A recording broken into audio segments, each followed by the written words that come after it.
Wondering how lines are really doing these days, after returning to many lines to see how they are doing, I then spent hours analysing hundreds of consumer reviews and cruise ratings over the last 6 months across Cruise Critic, Trustpilot and other major review sites.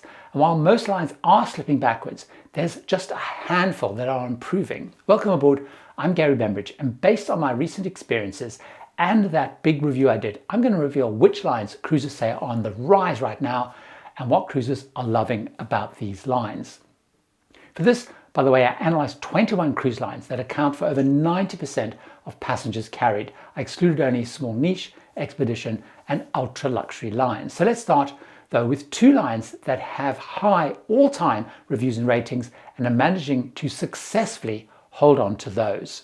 The first is Holland America Line, proving that classic cruising done well can satisfy cruisers seeking that, both long-time loyalists and also newcomers to the line. One review that summed up what I saw was, wow, something has happened to Holland America. After 5 years away, I was blown away by how much better it's become since 2019. Cruisers describe Holland America as traditional cruising done right. But what specifically seems to be holding up their strong ratings? Reviewers love its smaller ship sizes compared to their other premium competitors. For example, Vista-class ships like Amsterdam carry under 2,000 passengers, with some of the fleets even fewer, and even their newest Pinnacle-class ships hold around 2,600. That's far less than Princess Cruises' Sky class at 3,600 and their Sphere class at 4,300, and even Celebrity Edge class that has 3,260. I also see their greater focus on interesting and global itineraries, with Alaska being key, but making visiting places like Japan, South America and Africa achievable and affordable, as their ships offer a wide range of cabins from value inside cabins through to suites. Food consistently earns high marks, especially in the main dining room and specialty Pinnacle Grill and Tamarind restaurants, with many commenting quality has improved significantly in recent years, something I agree with, as Holland America have been working with a culinary council of chefs to elevate the food in recent years. So where do reviews dip? Well, entertainment is still a bit mixed and seen as a bit old-fashioned and catering only really for an older crowd, with younger travellers finding it all just a bit too sedate. Live music venues like B.B. King's Blues Club, Billboard on Board and Rolling Stone Room get rave mentions, but many miss the Lincoln Center Stage classical music venue still, though some reviews do note slowly some classical music is returning onto the program. And there are criticisms that some of the older ships are feeling dated. Overall, Holland America sticking to offering a calm, classic cruising with improved food and diverse itineraries seems to be keeping traditional cruise lovers satisfied. And that's why I think their rating and reviews are holding up. The other line holding up in reviews and ratings is Viking Ocean Cruises. They've maintained what is exceptionally high satisfaction. In fact, one of the highest ratings of any ocean line, an impressive 4.6 out of 5 rating on sites like Cruise Critic. In recent reviews, I can see this is because cruisers still love the adult-only policy, the stylish Scandinavian design of the ships, the calm, elegant atmosphere with heavy focus on enrichment talks, the included excursionary report, and that unlike many other lines in their category, little onboard sales and add-ons. There's no casino, no photographers, no hard selling. Reviewers also praise Viking's organisation and attention to detail, from handling transfers to and from airports, the pre and post stay options. Many use words like seamless and even perfect cruise. What about the negatives though? Some longer voyage guests say they find the menus become repetitive, and a few mention the prices are high and just continuing to rise too much. One big issue is their ongoing payment policies, such as having to pay in full for the cruise up to a year in advance in some markets like the United States. But Viking's consistency, focus on enrichment and destination immersion, and adult-only appeal have earned it strong reviews, and it's hard to see how they can rate much higher, but it's impressive they can hold those scores. Now let's move on to lines improving their reviews and ratings recently. The first of those is Celebrity. Celebrity Cruises' reviews and ratings dipped slightly a few years back, but has bounced back strongly, and I saw many reviewers saying things like Celebrity's getting back to its winning ways. They were already the highest rated of what the industry calls premium lines, higher than Princess, Holland America and Cunard. But recently, Celebrity is pulling even further ahead by leaning more into luxury and modern design. So what is actually driving those more positive ratings recently? The major reason are their Edge class ships, Edge, Apex, Beyond, Ascent, Excel.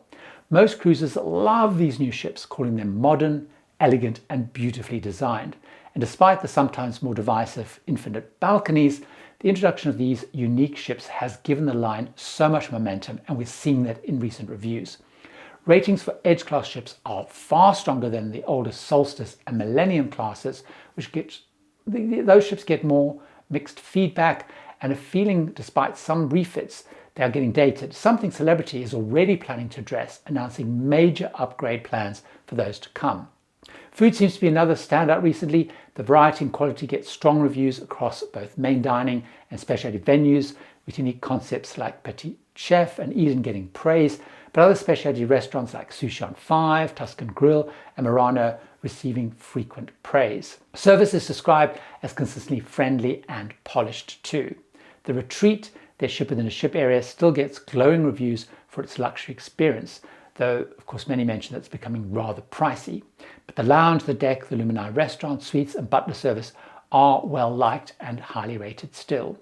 Criticisms mostly focus on how much pricier the line is becoming and confusion over the always included packages, which now cover only classic drinks and basic Wi-Fi unless you're in the Retreat. But Celebrity's ongoing shift to kind of modern luxury and the new Edge class ships is clearly resonating, and it's driving their scores higher even more than it did in the past. The next line is seeing an even bigger increase though in their ratings, and was not one I'd expected to see in the most improved list.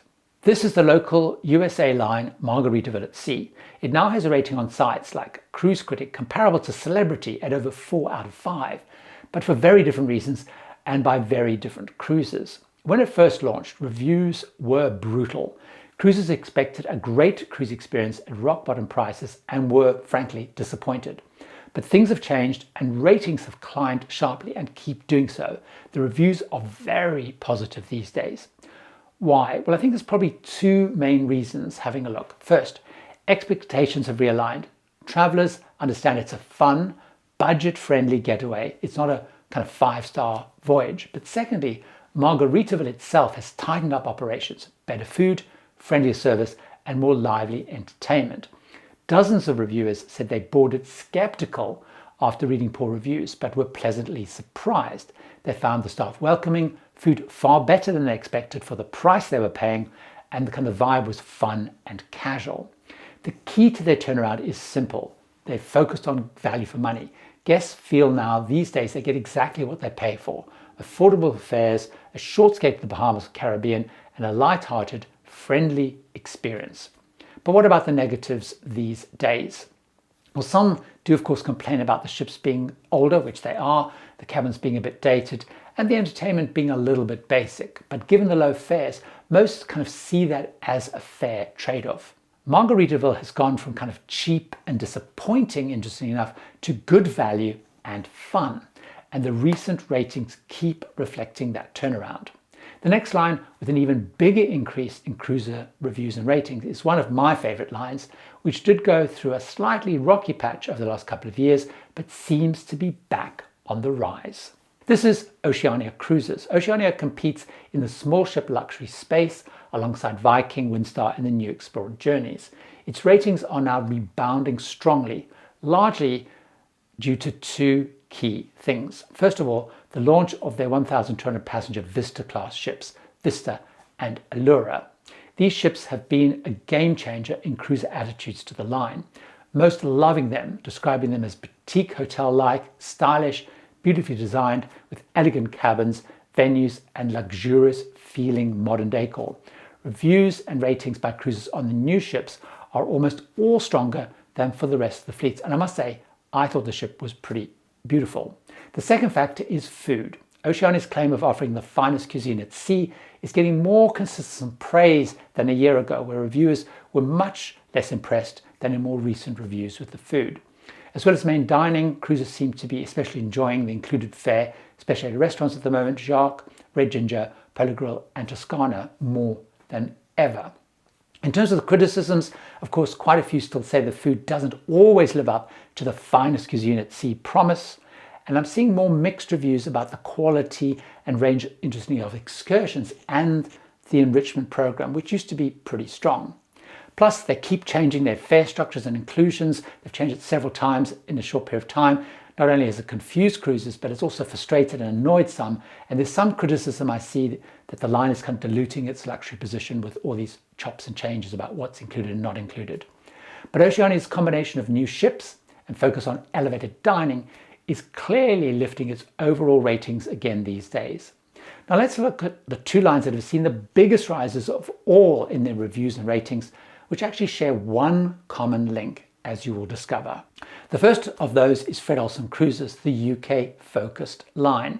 Fred Olsen had a few mixed years of reviews, but I can see recently it's now definitely well on the rise. And a major factor for this happening is their fleet change and upgrade. They acquired two ships from Holland America, which was the Amsterdam and the Rotterdam, and they're now selling as Bolette and Borealis.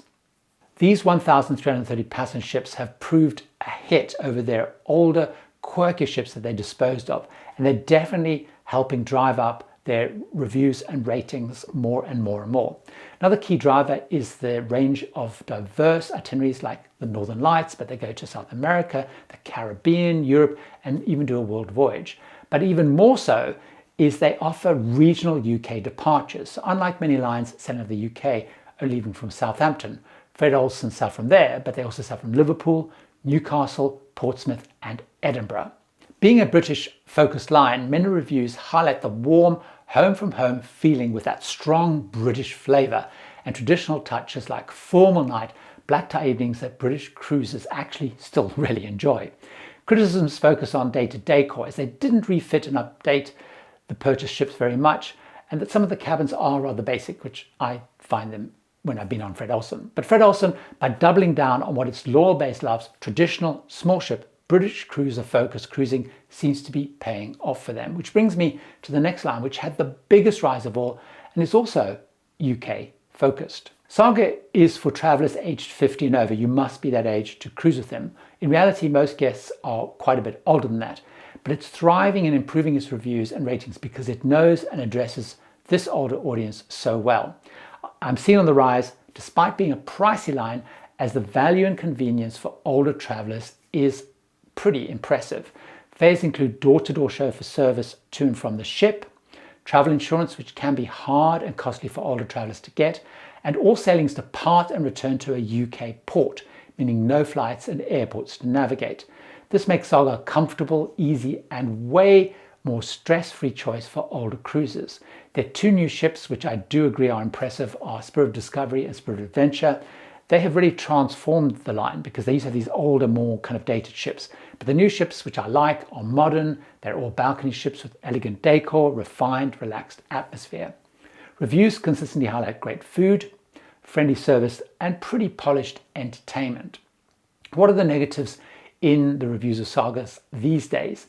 Well, mostly their itineraries are somewhat limited since all voyages sail all year round from the UK, so variety is of course restricted.